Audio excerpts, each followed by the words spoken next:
Sir, Praful Lodha जे गिरीश महाजनांच्या निकटवर्ती होते त्यांच्यावरती आता गुन्हा दाखल झालेला आहे पॉस्को अंतर्गत आणि काही हनी ट्रॅप संदर्भात काही गुन्हा दाखल झालेला आहेत.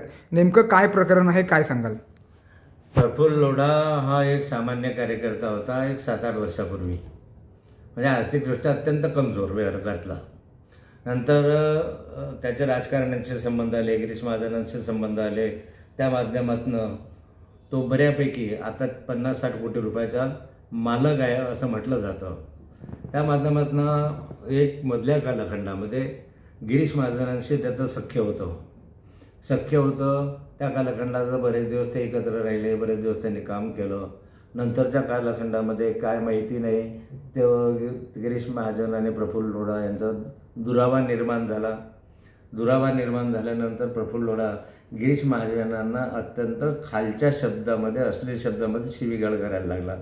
त्याचे व्हिडिओ पण आहे, त्याचं रेकॉर्डिंग पण आहे. इतकं त्यांची टोकाची भूमिका एकमेकांविषयीची झालेली होती. आणि अशा स्वरूपात त्याचं म्हणणं असं आहे प्रफुल्ल लोढाचं की मी पोलीस स्टेशनलाही तक्रार दाखल केलेली, त्यावेळेस मला धमकी दिली जाते वगैरे. आणि त्याने आपल्या व्हिडिओ रेकॉर्डिंगमध्ये असं म्हटलेलं आहे, माझ्याकडे जो व्हिडिओ रेकॉर्डिंग आहे तो तुम्हाला देतो.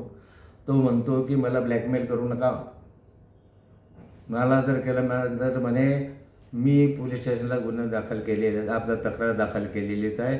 एक बटन दाबलं तर सारं उघडकीस येईल. आणि त्याबरोबर तुम्ही ट्रायडन हॉटेलला माझे किती 3 महिने माझे पाय चाटत होते, पाय धरत होते, हे मी सगळ्या जगाला सांगेल की याने ट्रायडन हॉटेलला काय काय केलं, ती क्लिप मी तुम्हाला देतो.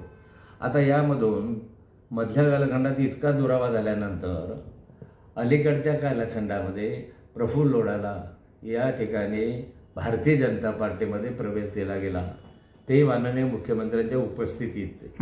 त्या ठिकाणी ते फोटो पण आहे.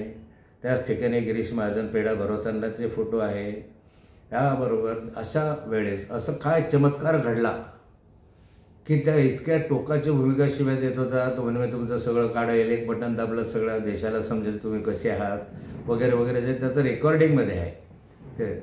आणि असं असताना सुद्धा असं एकाएकी काय चमत्कार घडला की ते एकत्र आल्यानंतर मुख्यमंत्र्यांच्या हस्ते त्याचा प्रवेशही झाला.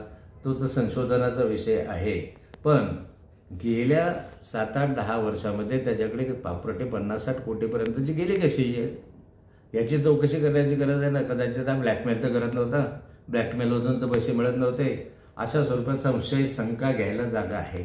त्यामुळे आता त्याच्यावर अंधेरी इथे MIDCला आणि साकीनाका पोलीस स्टेशनला गुन्हे दाखल झालेले आहे.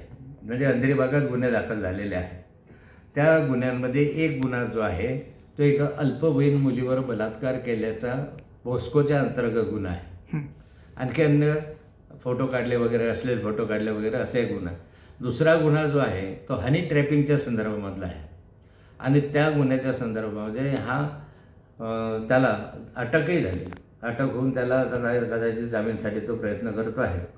परंतु या ठिकाणी असे सिरियस गुन्हे झाले, अशा माणसाला भाजपमध्ये घेणं आणि माननीय मुख्यमंत्र्यांच्या उपस्थितीमध्ये देणं आणि आदल्या कालखंडात इतकी टोकाची भूमिका असणं, अशा बरेचसे विषय त्याच्या माध्यमातून येतात.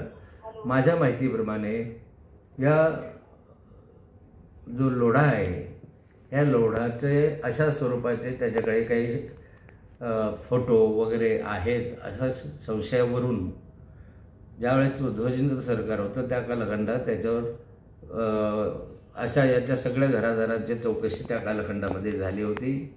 ती CD किंवा त्याचे सगळं शोधण्यासाठी असेल काही असेल मला माहिती नाही.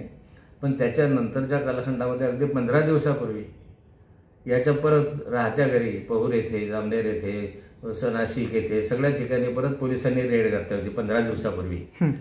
तर कशासाठी घातली, काय घातली हे तर आता पोलिसांच्या तपासांतेच बाहेर येऊ शकेल. पण हे गंभीर आहे. हे प्रकरण त्या 72 अधिकाऱ्यांचं नाही आहे.